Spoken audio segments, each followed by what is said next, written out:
Today we will study about remaining part of the quadratic equation. Let's question number 11. Suppose we have given under root 2 plus root 2 plus root 2 and so on up to infinite. We have to find the value of these equations. Suppose या माना x equal root two plus root two dash dash dash up to infinite. This can be return as x equal root two plus x और square x square plus squaring both sides we have x square equal 2 plus x. Implies that x square minus x minus 2 equal 0 or x minus 2 into x plus 1 equal 0. अतः x का मान 2 प्राप्त होगा क्योंकि -1 यहाँ पे संभव नहीं है. नोटेबल पॉइंट, यदि पदों की संख्या अनंत हो तो एकाध पद को हम यदि छोड़ भी दें तो उससे कोई फर्क नहीं पड़ता है. यही कारण है कि इसको x equal root two plus x लिखा गया है. Question number 12. 1/4 plus 1/4 plus 1/4 plus 1/4 and so on up to infinite का मान ज्ञात करें. माना x equal 1/4 plus 1/4 plus 1/4 dash dash dash up to infinite. इसको हम x इक्वल 1/4 प्लस एक्स लिख सकते हैं क्योंकि यहाँ भी पदों की संख्या अनंत तक है. अर्थात x equal 1/4 plus x. Cross multiplication से हम पाते हैं 4x plus x square equal 1 और x square plus 4x plus -1 equal 0. Formula method से x equal -4 plus minus root of 16 plus 4/2. After solving we have x equal 2 plus minus root 5. That is the answer. Question number 13. यदि 9 raised to the power x minus 4 into 3 raised to the power x plus 2 plus 3 raised to the power 5 equal 0 में x का मान क्या होगा. Put 3 raised to the power x equal y. We get y square minus 4 into 3 raised to the power x into 3 raised to the power 2 plus 3 raised to the power 5 equal 0 और y square minus 36y plus 3 raised to the power 5 equal 0 और y square minus 36y plus 243 equal 0 और y minus 27 into y minus 9 equal 0. This give us y equal 27 और y equal 9. Is that 3 raised to the power x equal 3 raised to the power 3. It means x equal 3. And 3 raised to the power x equal 3 raised to the power 2. It means x equal 2. That is the answer. Question number 14. समीकरण x raised to the power 2/3 plus x raised to the power 1/3 minus 2 equal 0 का हल क्या होगा. हल x का power 2/3 plus x का power 1/3 minus 2 equal 0. इसमें हम x का पावर 1/3 इक्वल y मान लेते हैं और हम पाते हैं y square plus y minus 2 equal 0 अथवा y plus 2 into y minus 1 equal 0 अथवा y इक्वल माइनस 2 और y equal 1. if x raised to the power 1/3 equal minus 2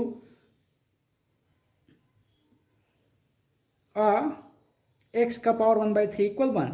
this gives x equal -8 और x equal 1. That is the answer. Question number 15.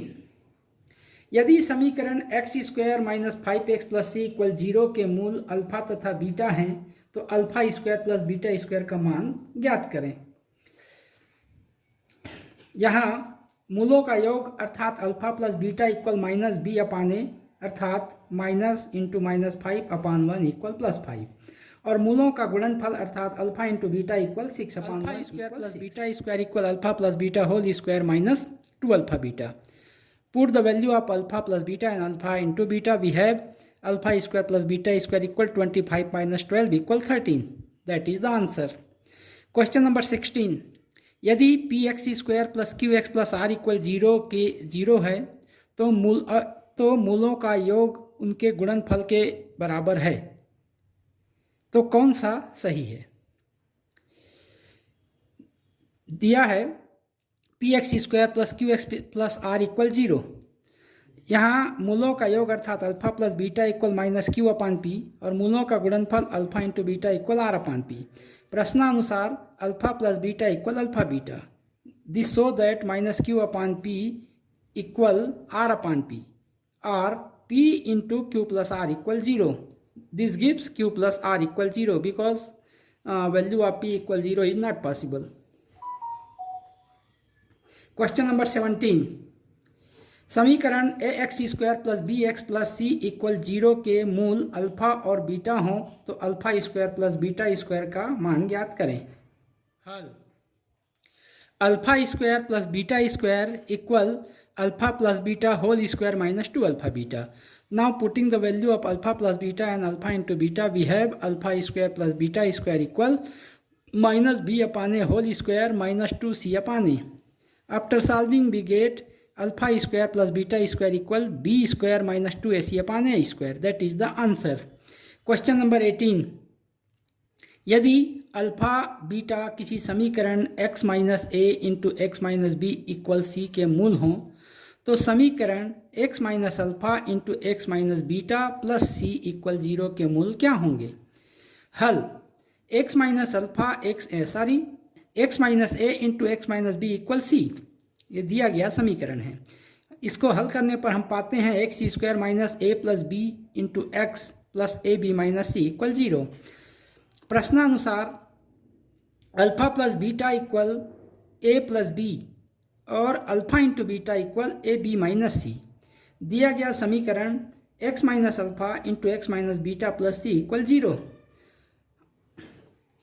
implies that x² - alpha plus beta into x plus alpha beta plus c = 0 implies that x² - a plus b into x plus ab = 0, where alpha plus, now putting the value of alpha plus beta and alpha beta, we have x² - a plus b into x plus ab = 0. This implies that x minus a into x minus b = 0.